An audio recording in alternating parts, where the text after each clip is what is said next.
Welcome to the Bite Sized Brilliance podcast. I'm your host, Dr. April Darley, and normally this would be the part of the show where I announce what we're going to talk about today. Because I've committed to bringing you a weekly episode where we talk about different perspectives, mindset shifts, and even tips to make your life a little easier. I also normally record about 3 or 4 episodes in a batch just to make my workflow a little bit easier. And it came time for me to record a new batch, and I found myself with nothing to say. So I decided, wouldn't it be great if I talk about that void space, these plateaus, the dips in your creativity or energy when you feel like you don't have anything to give? And what do you do to get out of that? So at the time of this recording, it's Mercury retrograde, Venus retrograde, and we just had the second of 2 eclipses. So I'm a woo-woo girly. I love to blend the psychology, the neuroscience, and the woo. So you'll know that if you're in my world. But if you're new, welcome. This is me. And I often use astrology to help explain aspects of a client's personality. I love it. But normally in Mercury retrograde, I get amazing business ideas, inspirations, and downloads. It's totally quiet this retrograde, and I miss it. But I'm going to blame it on Venus retrograde. I'm a Taurus, and I think it's that Venus retrograde also, which is making things feel like they're a little too quiet in my world. So that happens to everyone. It's absolutely normal that creativity ebbs and flows. And one of my favorite books when I found myself in a creative slump years ago was Big Magic by Elizabeth Gilbert. You may know her as the woman who wrote Eat, Pray, Love. You may be more familiar with that one. But if you are a creative person, a leader, an entrepreneur, I definitely recommend that you check out the book Big Magic because she has such an interesting take on what happens when you find yourselves in these creative slumps. But if you find yourself stuck and in a void space, and I guarantee this has happened to you somewhere in your life, even if you don't consider yourself to be a creative, but let's say you enjoy physical fitness, you have at some point in your life tried to change your physical image. Maybe that was lose weight or gain weight or build muscle, and you hit what they know in the physical fitness world as a plateau. And we get really frustrated in these void spaces, these creative slumps or plateaus, because we think that something is wrong. But if you look at it from a holistic perspective, if you were on a weight loss journey and you had some pretty easy, rapid weight loss, let's just say a pound or two a week, and then after about week 4 to 6, that stops happening, of course, you're going to start looking for answers because it's natural that you think there's a problem. But what if we took the problem aspect out of it and just said, you know what, my body needs a little bit of time to catch up. It got a bit overwhelmed. It needs a chance to catch up on the new direction that we're trying to take it. And there's nothing wrong with a plateau or a slump. If we looked at it from a different perspective and said to ourselves, how can I learn from this? What is my brain, my body, my energy really trying to teach me in this moment that I might be too angry, frustrated, or impatient to pay attention to? Because that's normally the case. How many times in your life have you wanted to pursue an idea and it felt like you kept getting roadblock, problem, setback over and over, and it delayed you to the point where you had new inspiration and ended up changing directions to something that was even better? There's this saying, redirection is God's protection, right? And you can see that in a lot of different ways if you are aware enough to pay attention. That sometimes it wasn't that the idea was wrong, but we needed to tweak it a little bit to refine it. Or sometimes it was the wrong idea and we absolutely needed to slow down enough to see that, to appreciate it, and get an even better idea. And in the physical fitness world, since that's what a lot of people might be familiar with, is what do they tell you to do? You change direction, you change your workout routine, you change the amount of weight that you're lifting, or you do something different to shock the body, I think is what they call it, right? You shock the body, or you just want the body to go, oh, okay, well, I'm going to adapt to this new way. So it's not that I'm going to stay sluggish forever, but I've gotten used to the pace. I might be a little bit overwhelmed. So I'm going to change the routine or change the pace. And creativity is a lot like that as well. So you might find yourself meditating more, journaling more, go do something different. And this is what Elizabeth Gilbert does recommend in Big Magic. And let's say that you are a poet and you've got writer's block. She'll tell you to go try some different creative pursuit, like go try sculpture, go try painting, go try paddleboarding, even, right? Look around at the beauty of nature, and you'll find yourself suddenly re inspired because you did shock the brain, shock the body, and change directions a little bit. And that's often enough to get us over the slump or the void space.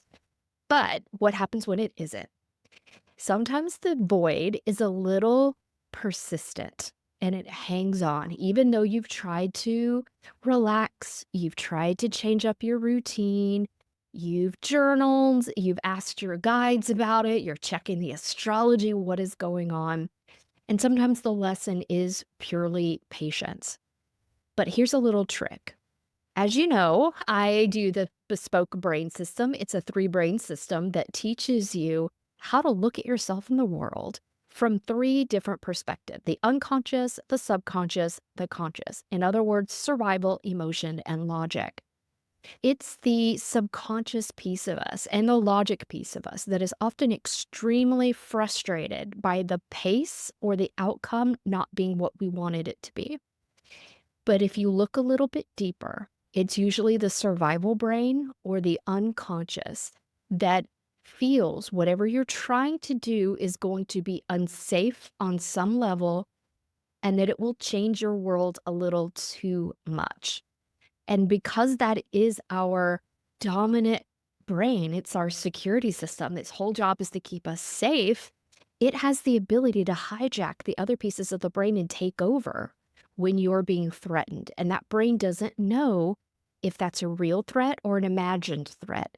But if you think about what you're trying to do, and I'm going to use weight loss again as an example, if you've been working really hard to lose 50 pounds and you're almost there, then your brain knows your reality is going to look a bit different. You are going to need to get new clothes, and you might have people looking at you. You get more attention. You might get more opportunities. And I don't love that the world is structured that way, but there is a bias toward lean and strong, right? And so you may discover you're getting a lot of visibility, a lot of attention, a lot of opportunities. And this part of your brain says, you know what? We don't really like that. We're used to blending in or being invisible or overlooked or having a couple of choices, but not a lot of choices. And your brain will freak out and it'll try to shut that down. And one of the ways it could shut you down is to sabotage your weight loss. And that might mean plateauing you or giving you a setback where you go binge eat. I've seen that happen before. I've certainly had clients with that. It reminds me of a client I had at the start of my mind-body career. We're talking 12 years ago, maybe. And she came to me because of this very issue. Her weight loss had plateaued, and she wanted to know, was it a mindset thing, an emotional, energetic thing? What could she do to jumpstart this again?